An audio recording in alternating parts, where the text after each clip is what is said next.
अब दो ऐसे खिलाड़ी जानवरों की जंग होने वाली है जहां शेर जंगल का राजा है तो ईगल आसमान का बादशाह। वैसे ईगल को तो ये जरा भी बर्दाश्त नहीं है कि शेर को राजा की उपाधि मिले, इसलिए वो शेर पर हमला करके अपने आप को सबसे मजबूत शिकारी साबित करने की फिराक में रहता है।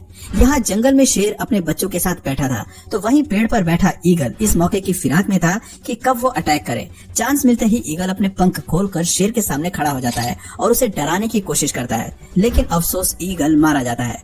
बेशक दोस्तों, ईगल अपनी कोशिश में नाकामयाब साबित होता है, लेकिन इसके साहस और जज्बे को सलाम है।